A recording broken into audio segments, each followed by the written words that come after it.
Hello everyone. So I'm sitting here in a building that's receiving energy from wind turbines on the roof, and I'm going to investigate the efficiency and effectiveness of this system. According to a recent Yale publication, it seems this system is producing 26 megawatt hours of electricity per year.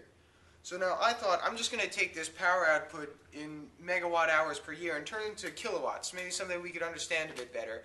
And it turns out that this system is producing roughly 3 kilowatts, which is 3,000 watts, 100 watt light bulbs, and basically the amount of light in this auditorium I'm in right now.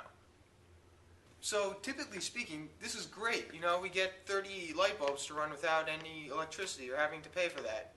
But now the thing is, I'm just doing a little bit of investigation into the cost of these turbines according to the company that put them up there. And it turns that, roughly speaking, each turbine up there is a good $15,000, making for the entire 10 turbine system up there a good $150,000 investment. Now, I've just been doing a little research into how long it'll take this system to pay for itself in electricity, according to the cost of electricity in Connecticut right now. It turns out that it would take a good 58 years for that system to pay for itself.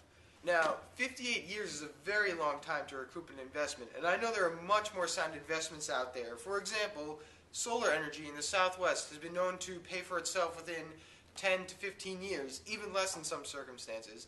And offshore wind energy or large-scale wind turbines can pay for themselves very rapidly, which is one of the reasons why it's the fastest-growing method of energy production right now. Also, Connecticut even has, right offshore, the Class 3 winds that are needed to install those kinds of turbines. So obviously there are other ways that Yale could have invested this $150,000 to bring in more renewable energy and, ultimately more money.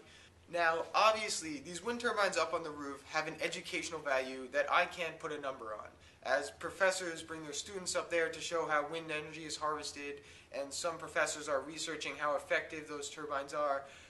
So obviously, I want to be clear, I'm not attacking the fact that the turbines are there, and I think what the donor's donation of money is wonderful. It's a very noble thing that he did.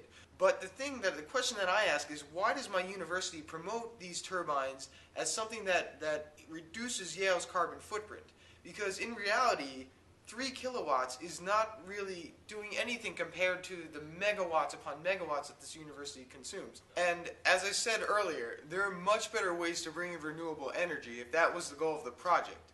Heck, if we wanted to save 3 kilowatts, we could just turn off the lights in this auditorium when the classroom wasn't in use.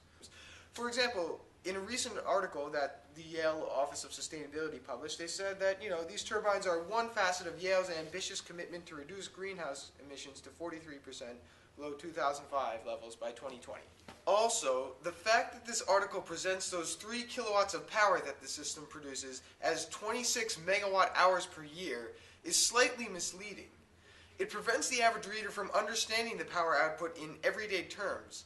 So in some sense, this world-renowned educational institution that I'm at is greenwashing and presenting the energy output of this system in terms that blow its actual output out of proportion. And the worst part about this misleading information is that it actually degrades the educational value of these turbines.